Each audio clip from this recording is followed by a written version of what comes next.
sí se consigue en el mundo del derecho fundamentalmente, y en el mundo de la religión y en el mundo de la filosofía, en donde vamos a ver cómo se va a decir que en realidad la aportación de la madre es bastante secundaria. Esta pretensión del hombre griego y romano del hijo es mío,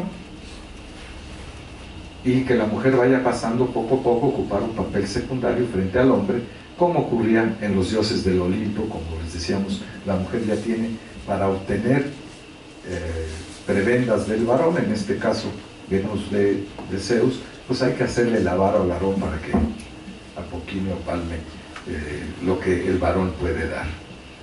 Y esto obligó a que en la mitología religiosa, por ejemplo en la hebrea, que está recogida en la Biblia, la Lilith, la mujer importante, va siendo convertida en algo deleznable, en este caso un demonio, un vampiro nocturno que llega y chupa la sangre de los hombres en las noches, etc. En Egipto y Grecia va surgiendo la idea de que el Dios Padre fue el que había creado el primer hombre a partir del barro de la tierra. El hombre no podía decir, lo gesté con mi vientre, pero no era necesario. Los dioses gestaban al hombre a partir de lo que ya habían aprendido a hacer con sus manos, los artesanos.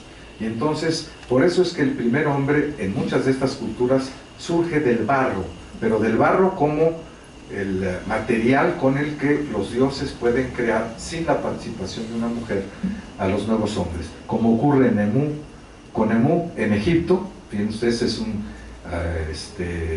adminículo de alfarero, es un torno de alfarero en donde el dios está creando al hombre del barro. Y también Prometeo en Grecia, este dios crea al primer hombre del barro.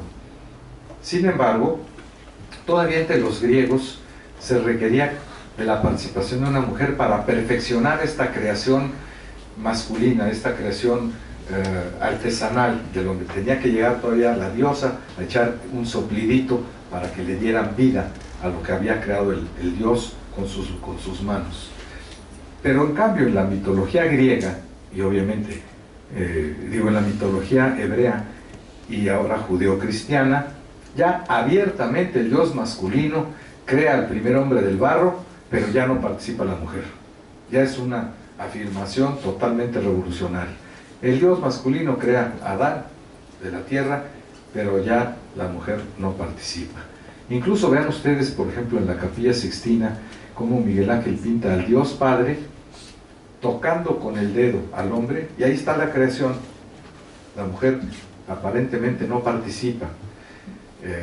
El Dios, como lo pinta el Dios Padre, como lo pinta Miguel Ángel, es una especie de gran cerebro. Sin embargo, Miguel Ángel, del que se dice que era homosexual y que por lo tanto conocía bien la participación de los dos géneros, sin embargo pinta a una mujer para que se vea que todavía se requiere de la participación de la mujer para esta creación totalmente patriarcal que ya está plasmada en la religión judeocristiana. Como decíamos, entre los griegos se decía que era siempre necesaria la participación de una mujer para perfeccionar la creación masculina, pero ya en la Biblia judeocristiana, el Dios Padre de los hebreos, Yahvé, Jehová o Yahweh, personalmente es el que se encarga de insuflar el alma o la vida en el cuerpo de Adán. ¿Y qué se dice con respecto entonces a la mujer? Esta ya nace después. Una vez que decidimos que el hombre nació primero, pues hay que inventar como un mito que la mujer nace después del hombre. Cualquier niño o niña que vea cómo nacen los animalitos sabe que nacen de una madre, pero pues eso qué importa. Hay que utilizar el cerebro para crear realidades simbólicas diferentes. Y entonces se nos dice en la Biblia judeocristiana que la mujer nace del cuerpo del hombre, lo que es claramente antinatural.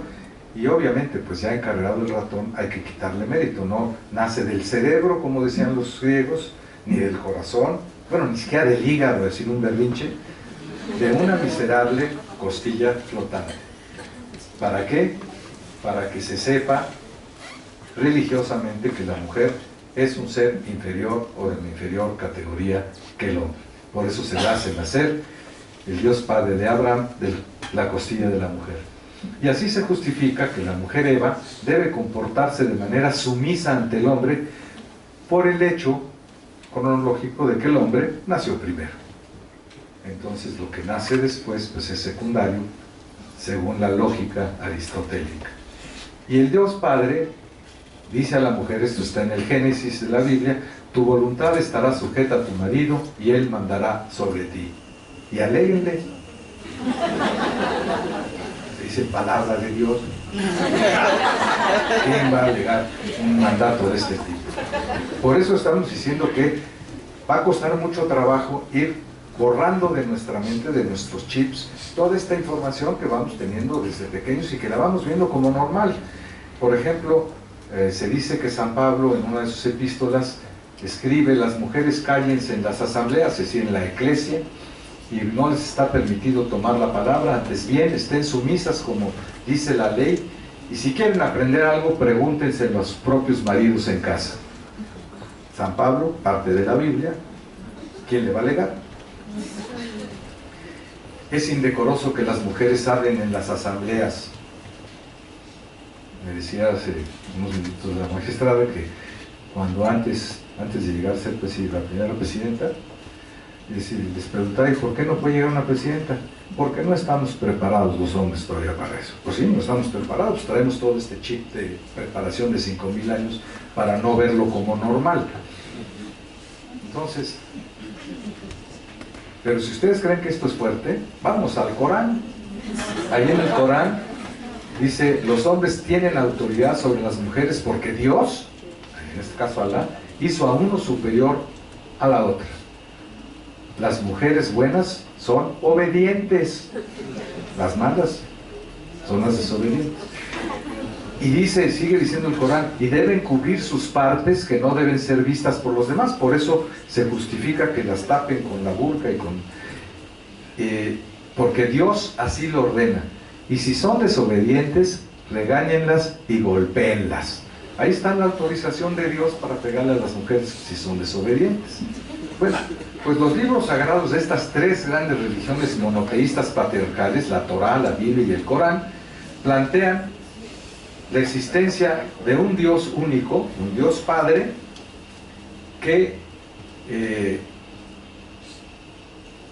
se entroniza por encima de las anteriores deidades y particularmente las deidades femeninas de aquella época.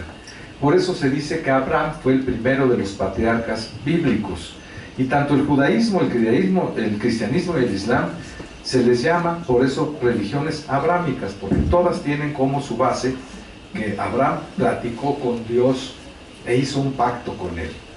Fíjense qué importante, hace 5000 años este Abraham, que curiosamente no es un nombre hebreo, viene precisamente de Brahma, el dios creador de entre los hindúes, que es una figura que nos viene de la India, pero ahí era el principio generador de la vida entre los hindúes. Y relatan que este Abraham, que es el primer patriarca, dialoga con el Dios Padre. Y le dice este Dios Padre: si me prometes que solo vas a creer en mí y me vas a respetar, yo te ofrezco que desde este momento la descendencia de tus hijos ya no sigue la línea de la sangre. Entonces habrán dicho: ¿y ahora de qué? De tu semilla, mi hijo, de tu semen. ¡Qué bonito! Entonces vamos a tener que empezar a decir que los hijos vienen no de la sangre de las mujeres, sino del semen del Padre. ¿Y cómo lo vamos a justificar? Bueno, vamos a tener la ayuda nada menos que de Aristóteles, que va a decir que en el semen los hombres transmitimos el alma y las mujeres no pueden hacerlo. Por eso Abraham es el primero que plantea que Dios le dice, que le promete que si va a creer en este Dios Padre único, los hijos derivarán de su semilla o de su semen. Y le dice la Biblia, que llegará a ser su descendencia tan numerosa como las estrellas del cielo o las arenas del mar. Pero se necesitaba algo que es importante ya, la llegada del mundo del derecho. Esto hay que pactarlo. Abraham pacta con Dios. Antes no se necesitaba que las mujeres pactaran con las deidades, eran iguales. El pacto jurídico nace ahí. Y entonces es un pacto totalmente patriarcal.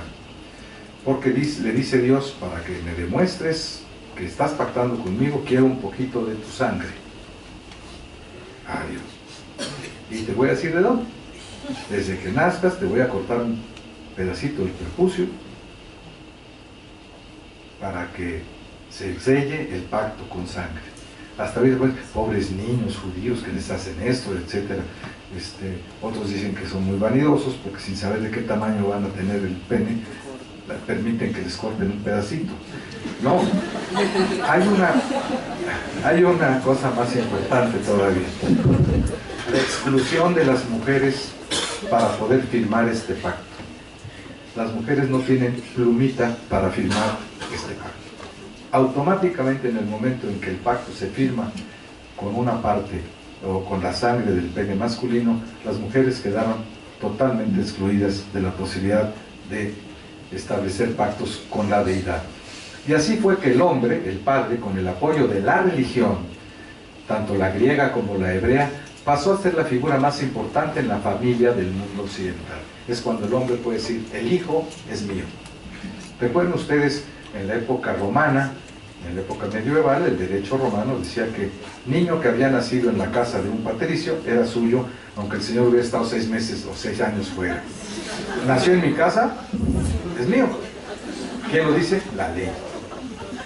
Y el derecho es un elemento muy importante para ir creando todos estos mitos y estas cosas. Y la madre se fue convirtiendo socialmente en mera depositaria de la semilla del padre. Esto lo dice la religión. Vamos a ver qué dice la ciencia, la filosofía patriarcal o occidental. Bueno, Aristóteles apoyó la tesis de la superioridad masculina en las relaciones de género, y dijo que en la naturaleza la función del hombre es más importante en la procreación de los hijos, porque él, que ya era científico, no era un religioso, no era un sacerdote, él era un investigador científico, casi del CONACYT. Y entonces dice, yo he disectado animales y he visto, y he llegado a la conclusión científica, no religiosa, de que el semen masculino es el que transmite el alma. Y la mujer solo tiene un caldito ahí de cultivo, la catamenia, que sirve para que la semilla masculina pues germine. Es como un caldito, es una ollita para que ahí se pase la cosa más importante. El problema es que las ideas de Aristóteles fueron consideradas por mucho tiempo como el sumum de la ciencia occidental a lo largo de casi 2000 años. Por su parte, Pitágoras, que llegó a afirmar que, como todos sabemos, hace aportaciones a la matemática y a la conceptualización intelectual muy importantes para Occidente, llegó a decir que en el cosmos hay un principio bueno que ha creado el orden, la luz y el hombre, y un principio malo que ha creado el caos frente al orden, las tinieblas frente a la luz y la mujer frente al hombre. ¿Quién le va a alegar a un científico como Pitágoras? Bueno, no tenemos que irnos más lejos. Freud, hace relativamente poco, 2500 años después de esto, Freud escribe, hay solo una libido, es decir, la energía sexual genera el amor y genera la vida. Y esta libido pues, es masculina. Bueno, y todavía se le estaba alegando a Sigmund Freud, pero bueno, era una autoridad científica muy reconocida. Ahora nos vamos al mundo del derecho, que es el que básicamente los que estamos aquí lo vemos casi todos los días como lo más importante. Conviene recordar que cuando algunos varones empezaron a considerar injusto el anterior modelo matriarcal, como decía mi amigo Alain, que ya es injusta la incorporación de más mujeres que hombres en la sala, aquí ya hay una inequidad de género, pero al revés. Bueno, los primeros hombres dijeron, ¿cómo le vamos a hacer para legalmente conseguir que los hombres que hubiera parido una mujer fueran reconocidos jurídicamente? Porque ya se vio qué difícil era hacerlo en el mundo de lo natural y en el mundo, pero jurídicamente al menos, en el deber ser, no importa si el ser va para otro lado, ¿cómo podemos reconocer que los hijos sean reconocidos jurídicamente como exclusivamente del hombre. Bueno, es que los hombres ya habían llegado a controlar o domesticar el fuego, encauzar y domesticar el agua de los ríos y las lagunas, como en el Tigris, en el Éufrates, en el Nilo, etc. Ya había aprendido a controlar o a domesticar las plantas y los cereales, ya había creado la agricultura, una de las grandes revoluciones creadas por el hombre. Había aprendido a domesticar a diversos animales salvajes para utilizarlos en su beneficio. Y entonces, la gran genialidad jurídica. También podemos ser capaces de controlar o domesticar la capacidad reproductiva de la mujer, porque, hijos, ya controlamos todo lo demás, ya controlamos en los establos, si una vaquita ¿cómo se llama? Cargada por qué tipo de machos y qué tipo de... ¿Se acuerdan ustedes? Se lo atribuían al general Cárdenas y a su señora, que fueron a ver un establo en donde se cargaba las vacas, y un gran toro semental estaba cargando vacas, y entonces le pregunta a la señora, al que está explicando, el científico, ¿y cuántas veces carga el toro a la vaca? Pues unas 5 o 6 al día. Y entonces el general le pregunta, ¿y siempre es con la misma vaca? No, siempre es diferente. Los estímulos. Bueno, sin embargo, hay un pequeño problema similar a lo que ocurre, por ejemplo, en el mundo de las serpientes, en donde esto lo vemos bastante naturales, en el canal de la naturaleza, o en el, ¿cómo le llaman? Los canales estos en donde pasan el Natural Channel, National Geographic, etc. Una hembra puede ser cargada por 12 machos serpientes a la vez. Aquí está apareándose con 12 machos serpientes a la vez. ¿Por qué? Porque el semen producido por la serpiente macho es introducido a través de los intersticios del cuerpo de la serpiente femenina, no en un solo lugar, sino puede ser en varios lugares. Entonces, una serpiente puede aparearse con 12 machos a la vez. En el mundo de los chimpancés, la hembra suele aparearse hasta con 12 machos en un mismo día. Veo caras servenías, ¡ay, de veras! Y lamentablemente sabemos, por ejemplo, que una mujer puede aparearse, en el caso si es obligada a prostituirse, con 25 o 30 varones al día. No es un problema imposible de resolverse, pero bueno, entre los chimpancés, cuando las hembras chimpancés están en celo, porque si no rechazan al chimpancé, se aparean hasta con 12 machos o un poquito más. Bueno, esto hace que se organicen, unos esperan turno, otros también, porque a diferencia de las serpientes no puede ser todos a la vez. Hay un solo intersticio donde se puede practicar. Esto nos parece muy bien verlo en el History Channel y en el Animal Planet, pero nos choca un poco si lo llevamos al mundo de los humanos. Que una mujer se aparee con 12 machos a la vez no gusta. La verdad, digo, se siente uno mal, es decir, con 5.000 años de información patriarcal, pues no nos gusta. Entonces, algunos juristas empezaron a decir, ¿cómo hacemos para evitar que esto, que puede ocurrir en la práctica, pase sin ser sancionado? Y entonces, ¿cómo evitar que un hombre o una mujer pueda relacionarse libremente con 2 o más varones a la vez? Y el problema es que el varón, hasta el descubrimiento del ADN, pues dependía indefectiblemente de una mujer, no solo para engendrar a sus hijos, sino para decir quién había sido el padre. Esto es problemático también.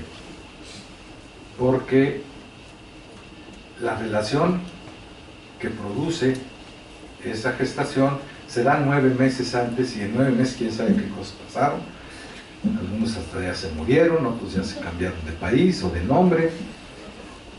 Y esta idea de el hijo es mío, la mayoría de las mujeres saben que, bueno, hay circunstancias en donde los hombres creen y hay que hacérselos creer así, pero no necesariamente es cierto. Entonces, ¿cómo evitar la gran incertidumbre que genera esta idea de la paternidad masculina? ¿Será mío? ¿Cómo me garantizo jurídicamente que sea mío? Y el hombre tuvo que forzar su imaginación para encontrar la manera legal que permitiera conseguir este novedoso propósito. ¿Y cómo fue? Pues imagina la forma legal de controlar el vientre femenino para que dicho control quede exclusivamente en sus manos. Viene la llave. Este es el problema que está subyacente en el asunto del aborto o no aborto.